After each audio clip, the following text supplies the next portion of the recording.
Women in Customer Success is your go-to network for connecting, inspiring, and showcasing women in the customer success industry. I'm excited to share that we are launching the Power Up Tribe, your ultimate career destination. Here we are on a mission to empower women to thrive in their careers through enablement, networking, mentorship, and sharing inspiring experiences. Sign up for our waitlist and be the first one to get access when we launch on the 28th of February. We already launched Power Up Masterclasses, so you can sign up for the upcoming one on the 7th of March on the theme of mentoring and investing in women. On the 28th of February, we are launching our flagship Career Compass mentoring program, available all year round to all the women in the industry. So join us for that live webinar and find out how to get involved, how to sign up, and all the details about the Power Up Tribe and our Career Compass mentoring program. Don't forget, sign up for the Power Up Tribe, and I'll see you there.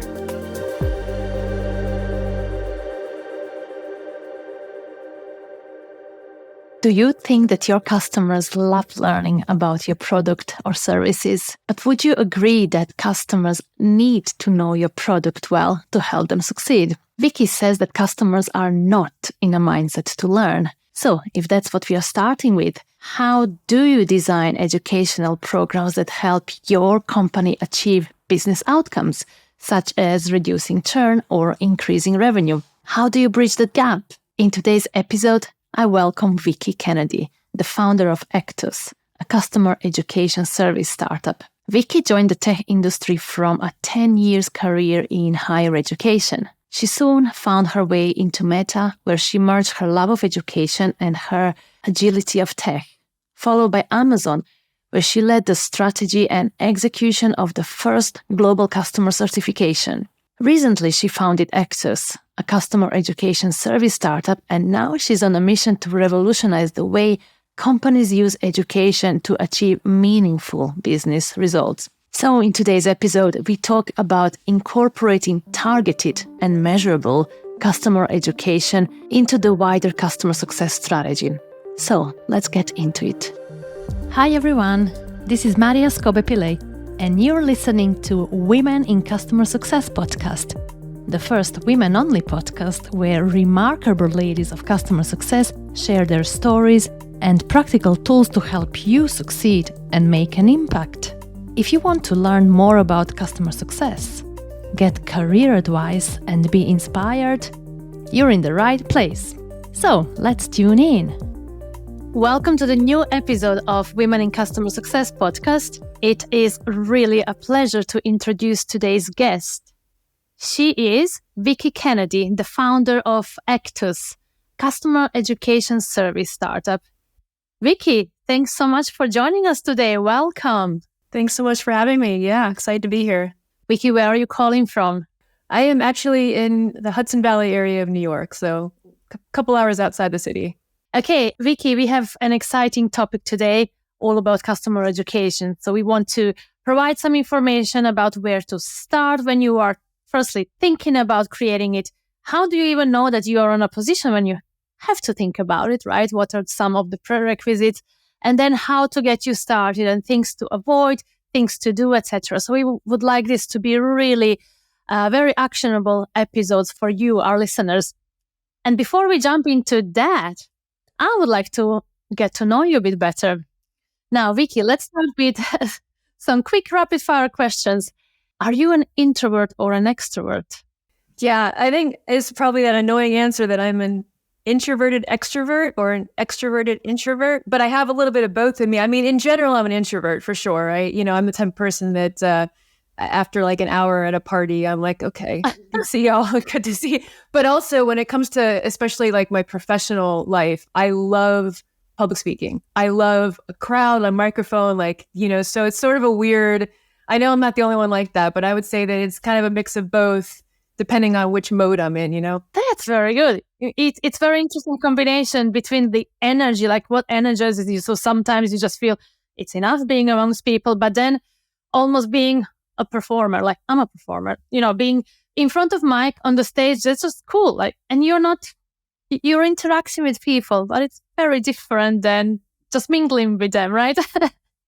Yeah. Yeah. I mean, I guess if I have a microphone, suddenly I'm an extrovert. And if I don't have a microphone, then introvert time. Maybe that's the quick answer. I like that answer. Okay, so now we have two extroverts in front of Mike. Let's do it. That's true. I have my mic right here, so I'm in extroverted mode.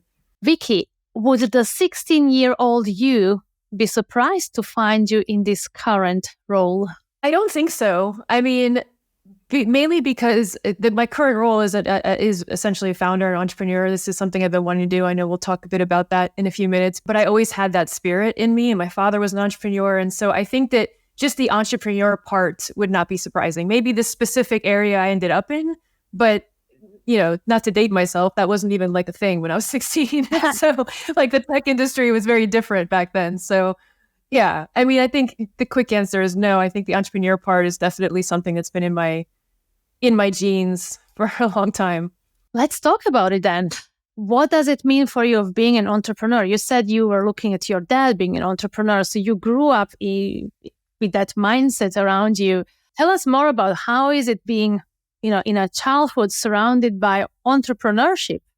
Well, yeah, I mean, he was a general contractor, so very different field. But I think just the sense of ownership, that sense of like kind of paving your own way and making the decisions and just taking on that responsibility, that was just something that I, really admired. And I mean, I did spend most of my career not as an entrepreneur, so I have quite a lot of experience working in larger corporations and working in the typical hierarchical structure. But ultimately, I'm just someone that has always craved that ownership. And this is just the path to do that, right? Like no other ownership than actually owning the business.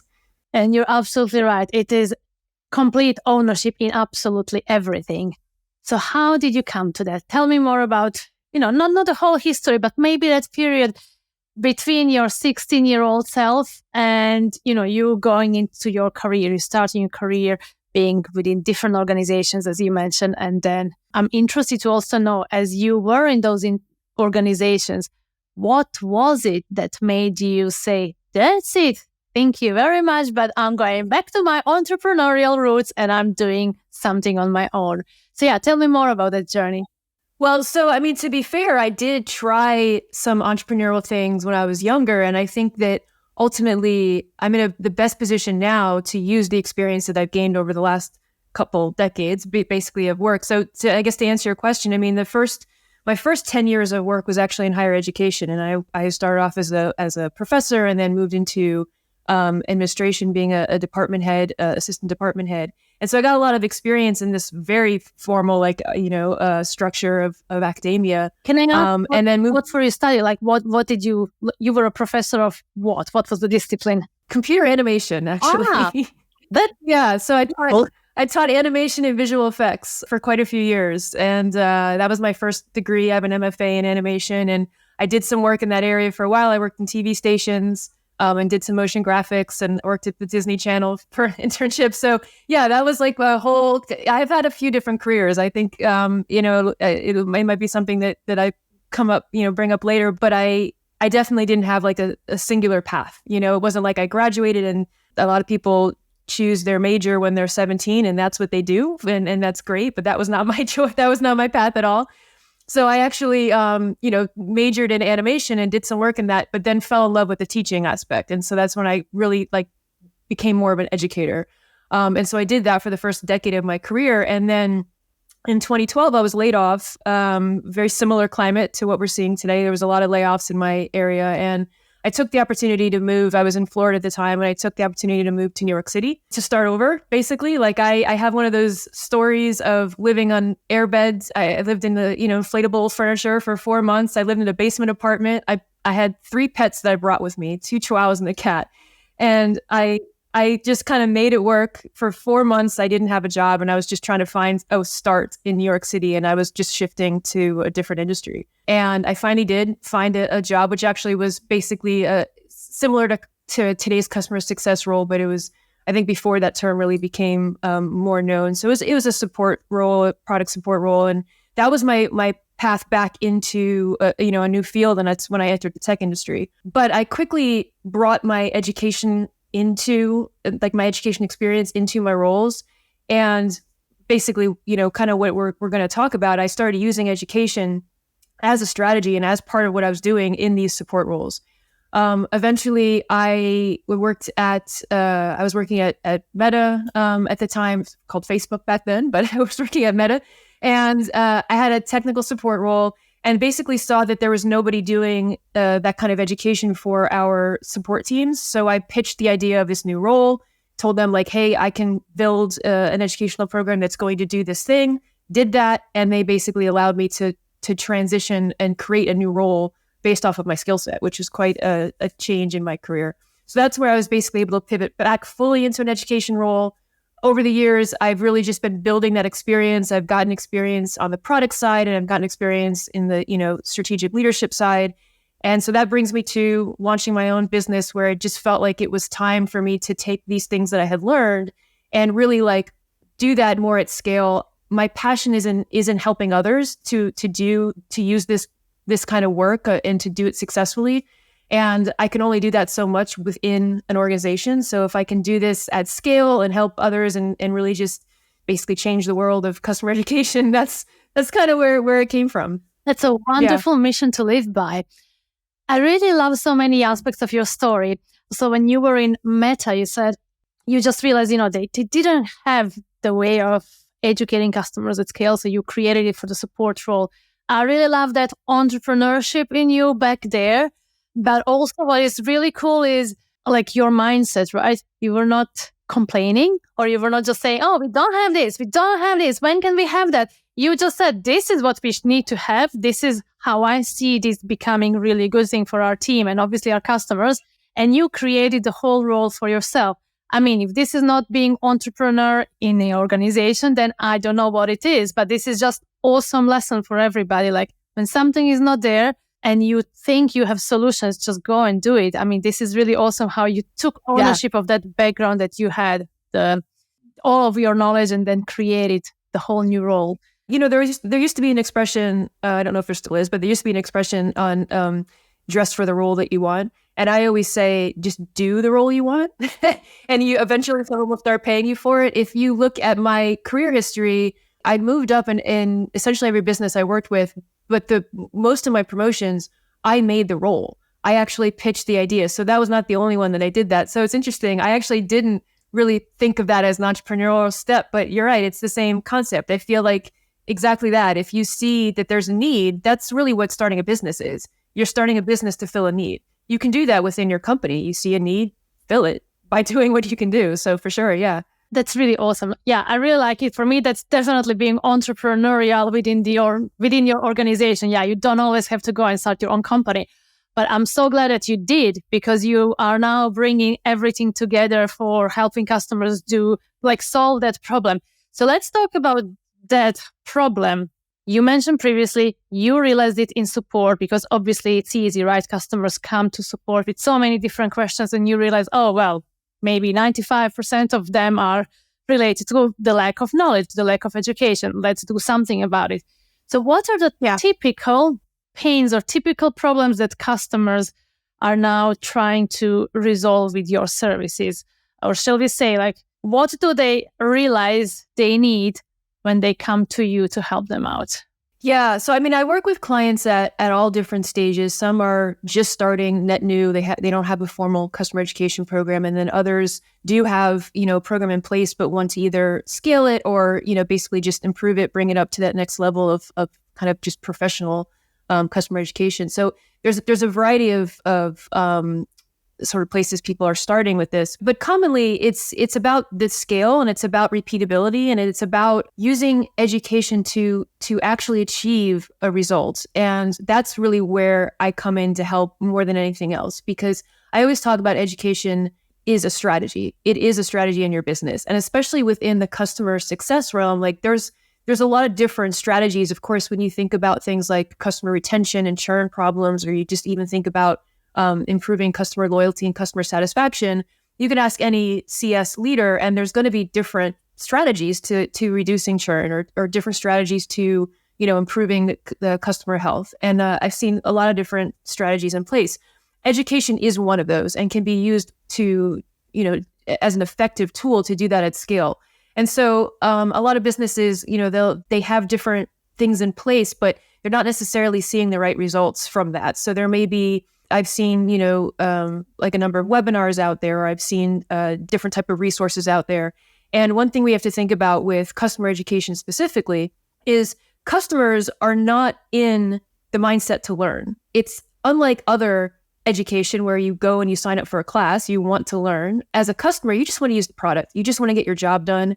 And so you have to kind of meet them where they are with that education. And that's the other piece too. So it's a unique kind of education where you can't just expect the customer to go in there and learn for themselves.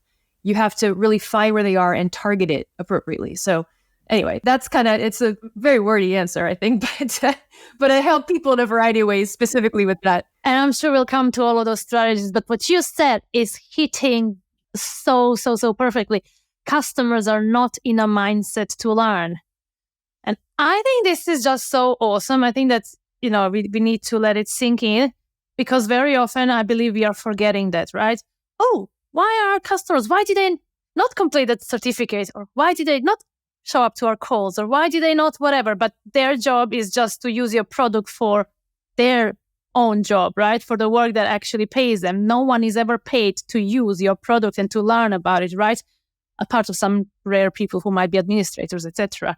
But this is really important. So basically, we are devising a strategy about something that will help customers. It will help the organization because customers will become more stickier if they know the product better. It will help reduce churn, obviously.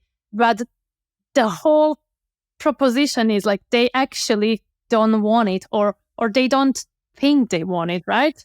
So how do you do it in a way that you are really enabling them to learn without them almost knowing they're learning it? Yeah, I mean, I won't get too in the weeds with education theory because I know that's not, but I will say that is where education theory comes into play here. When you have to think about what motivates adults to learn, it is really about the intrinsic motivation of what matters to them. So it's not about like forcing someone through an education or expecting them to go and proactively take a course or a webinar. It's about really talking to the pain points that they have as a customer, like, and making sure that you're addressing so that if they are engaging in education, it's really clear what they're going to get out of that as relates to their own goals, right? So we can think as a business offering the education, we may know that like, hey, if you take this course, you're going to understand our product better and you're going to, be happier using it. But they don't know that. And so you really have to meet them where they are and find them on their journey and find the thing that is motivating to that customer, as it relates to, again, why they're using your product in the first place. And really addressing those pain points. So it's not, I mean, honestly, like that's really adult education anywhere, but it's unique in that you kind of have to trick the customer into like, it's not about just taking courses. Now, there are some exceptions to that. If you have, if you work, on a product that is an industry standard, then you do start to see like customers have a demand for the education because that's industry standard. But a lot of times, especially smaller SaaS companies are fighting for that market and you don't really have that luxury of that. So, yeah. I would like to ask you, what are the strategies almost of making that at scale, of almost tricking customers? Because when you said it's all about intrinsic motivations and thinking of every customer, like it's always the person, the different persona, and they all may have very different intrinsic motivations. So what are some of those principles for motivation that you're applying to help them learn without almost knowing?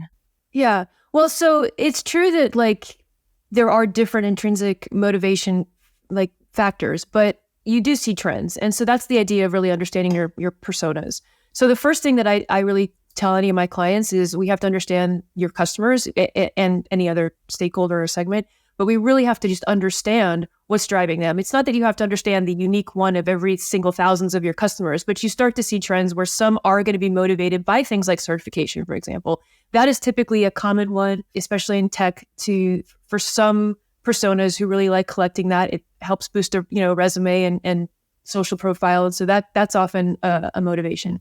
But others may just feel like, I have to get this job done, whatever their job is. And in order to do their job, they need to use your product. So how do you start speaking to them to say like, hey, get up to speed faster? You start using the right language to basically appeal to them. So there's not really a one size fits all, but the first step is really understanding those personas.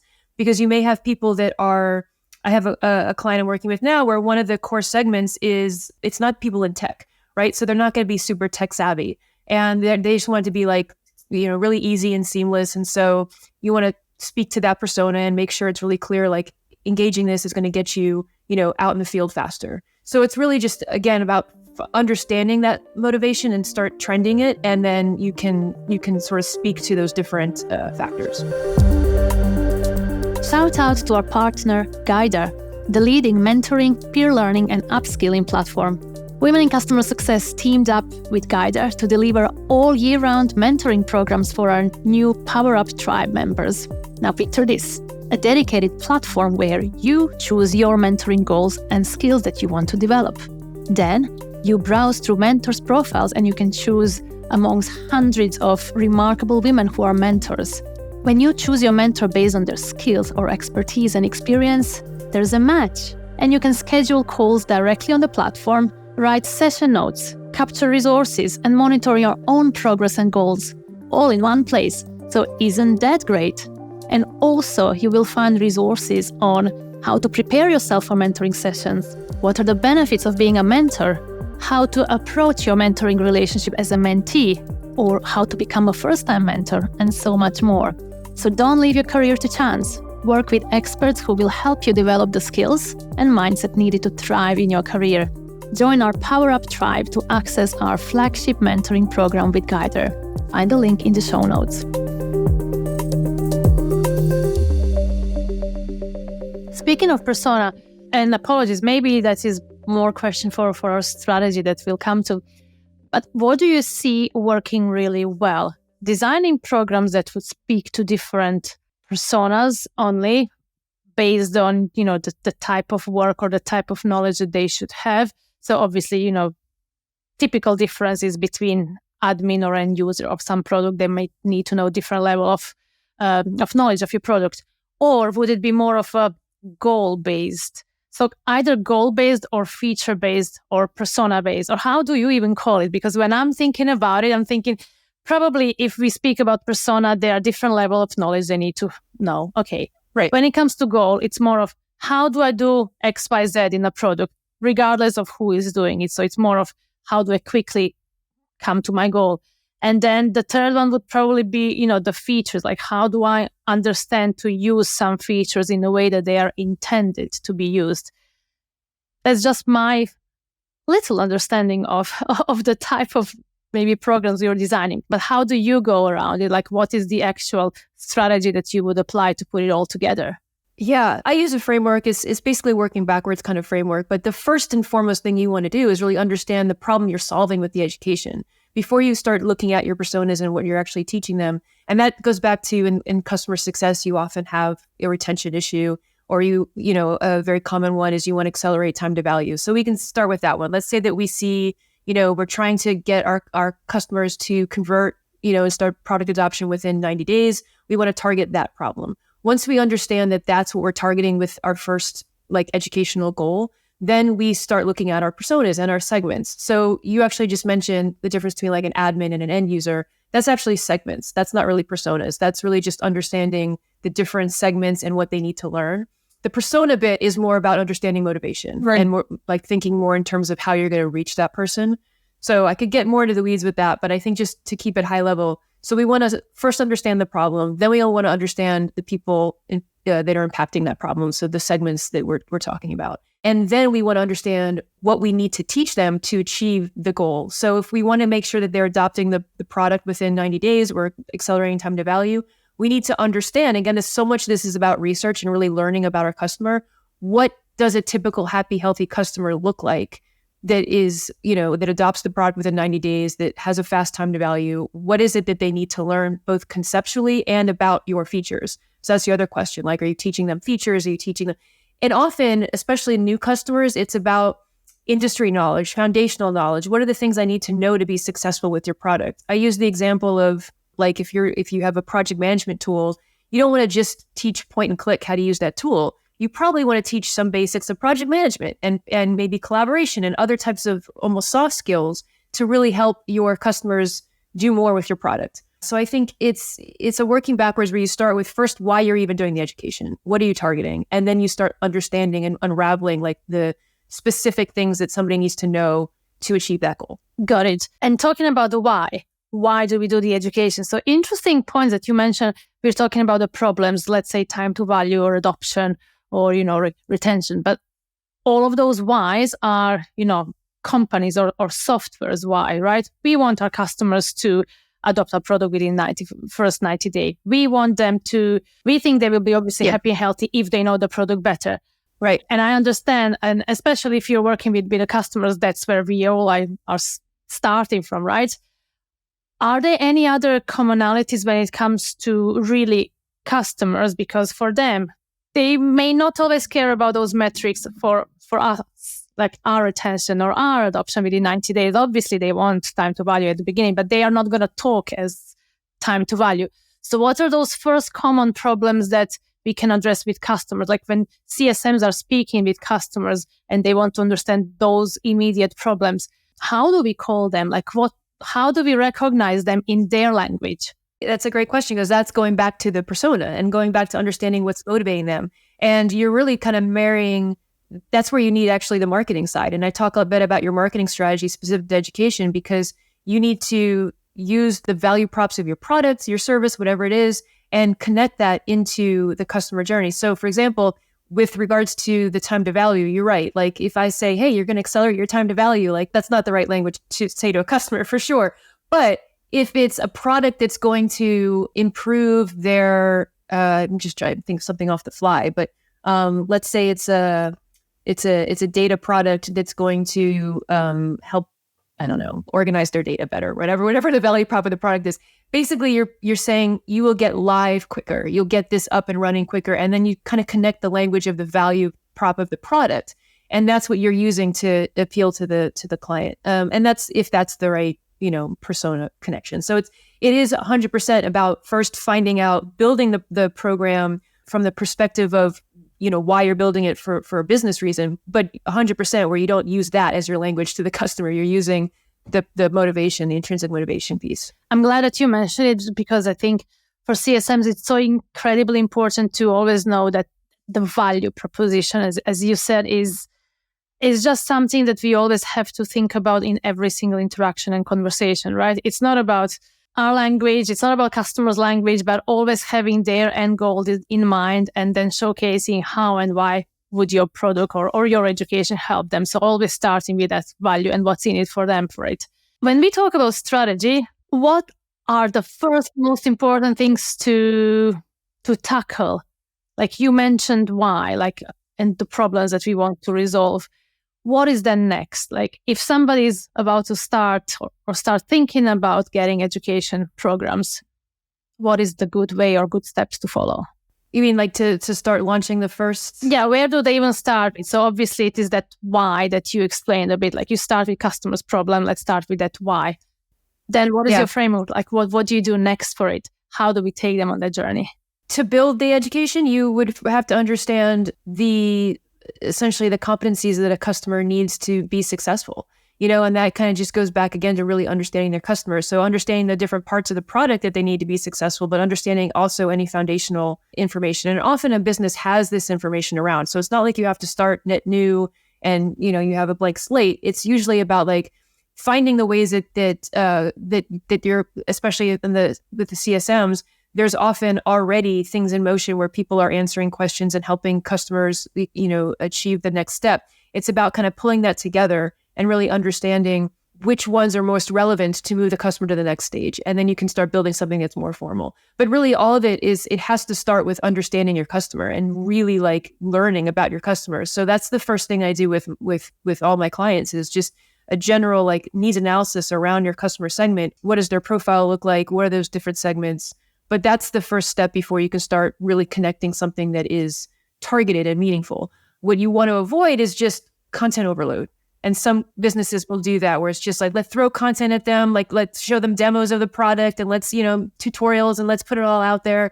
And that's not necessarily going to work because that just becomes too much and it's not targeted and you don't know what it's actually driving either for the customer or for the business. Just a few minutes ago, you mentioned already some of the tactics or different types of programs that seems to be successful. So you mentioned certifications because it's pretty good for motivation very often. It seems to be the common one. And obviously in this world of content overload and just so many different tools and modes of learning, what do you find so far that seems to be like best channels or best modes? And what I'm thinking is, sometimes either very short videos, or is it a text? Is it, exam for certification? Maybe it's a combination of all, but what really works at the moment? Yeah. So, I mean, it is going to be dependent on what you're actually teaching. Video can be a great starting point for some foundational concepts and to get your customers engaged. But it's not the end all be all, because you're not actually able to use, the interactive instructional design through just a passive video. And so you have to think about, if you're just trying to lay the land and you're putting some foundational concepts out there, video can work well for that. But then typically you want to start getting into more hands-on application of how to do things. And that connects back to helping the customer see how they can best use your product to solve their own goals. And that's where you can put in the interactive e-learning, simulations. There's a lot more opening up now with AI, generative AI. So it's an annoying answer, but it's going to be, it depends. It depends on where you are and what you're trying to actually achieve. So I will say that I see a bit of an over-index on video. And I post about this quite a lot on LinkedIn, but video is a passive medium, and it is great for engagement. But if you're really trying to help a customer change their behavior, which means that you're trying to get them to use your tools correctly or differently, you're trying to get them to be more critical in thinking and be able to make the right decisions and how to use your product, then you really need to move past video into something that helps them actually, apply that and do that in a different way. And so I think video is something that a lot of businesses default to because it's more understood and it's, in some ways easier to produce. But I would really encourage that, going back to when you start matching the motivation of the customer, the actual goal you're trying to achieve, and what they need to learn, you'll see that video is not the end all be all there. And typically you have to think more about some interactive learning experiences. It's really interesting you mentioned videos, because for me, it almost seems as when organizations decide to do educational programs, then they go so full on into videos because, it's so common, everybody are doing it. And after a year, you have a library of, thousands of videos that customers maybe get lost to. And as you said, it's pretty passive. Plus, you need to have time to open and watch video. You can't do anything else. But is it just the trend that companies do it because, it's so easier than some other things, it's so available? Or would that be almost like the first stage of their educational programs, when they put so much effort into those videos thinking that's it, that's the end of it, without even thinking, okay, what is next and what are the other better ways of engaging the customers? Yeah, I think it's a bit of both, to be honest. And I think it's definitely a trend, and it's easier to hire someone to create video than it is to really understand instructional design, e-learning development.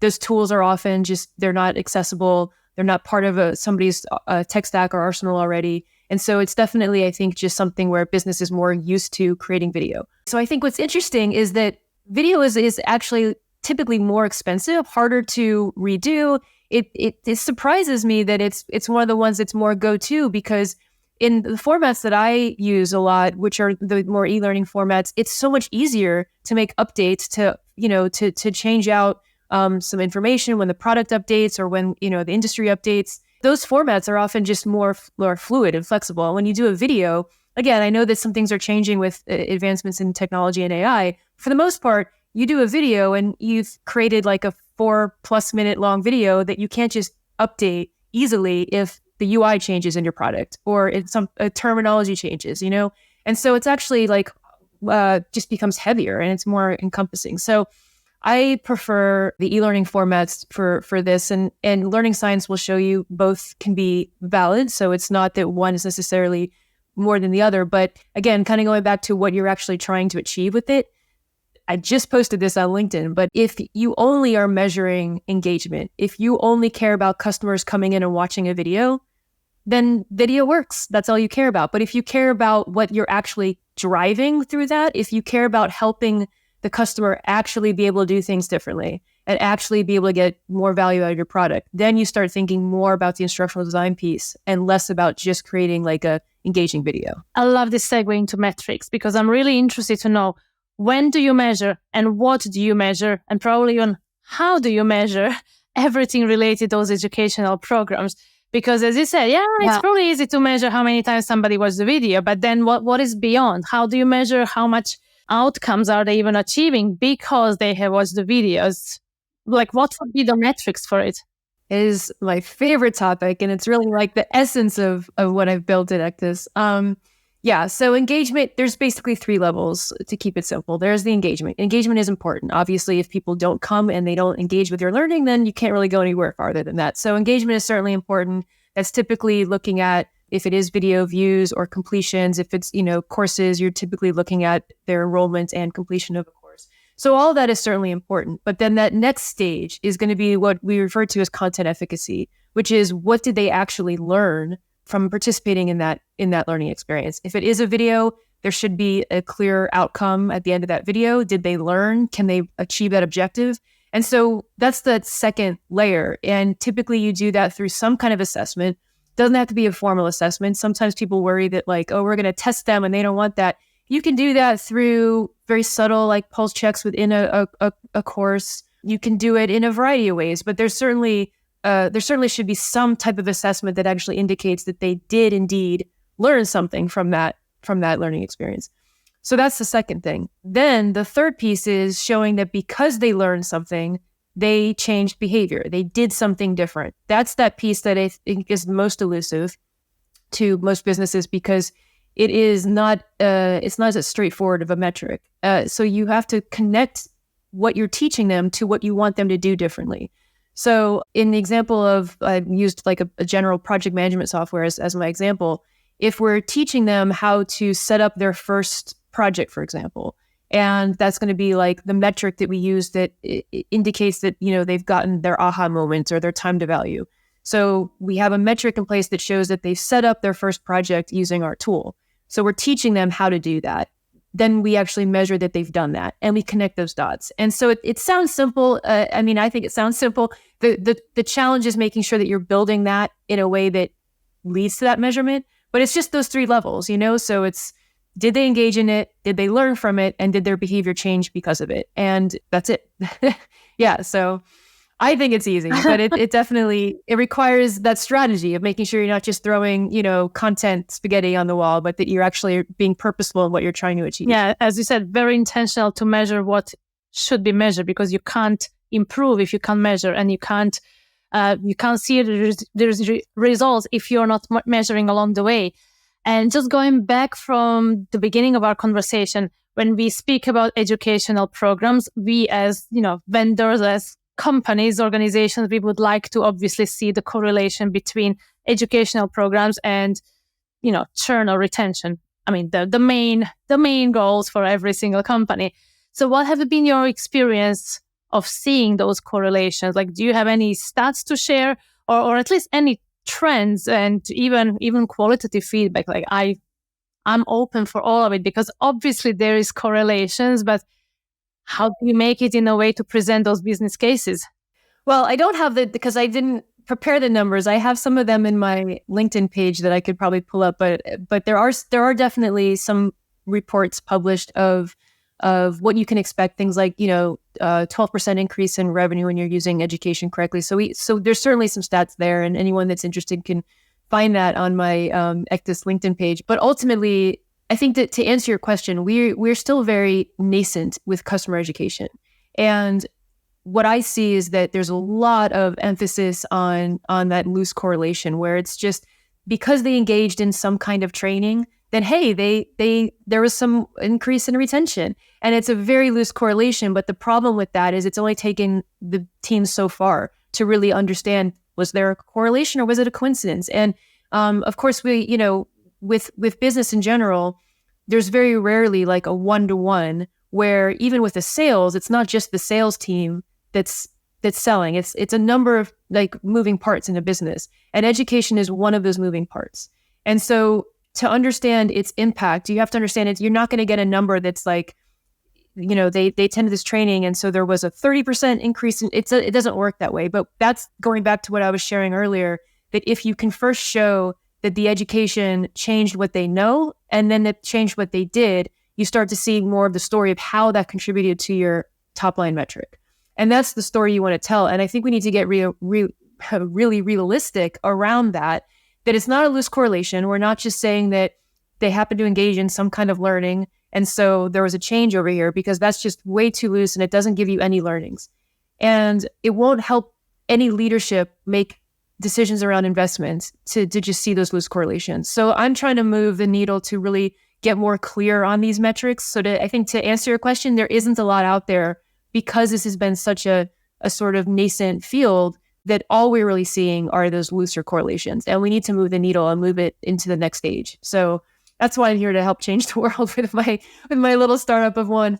But that's part of my mission. Well, that is an amazing mission. I have certainly seen more than once how companies create, something similar to health score, and then education or interaction with educational material will be part of it. And as you said, it is just measuring one little element out of so many others that influence whether that customer stays or leaves, or whether they're, whether they grow with the company, etc. So I'm really glad that you are pointing out how let's not keep ourselves happy with any loose correlations. Let us explore much more of the proper metrics, what we can measure on particular time to really see something more tangible that we can measure.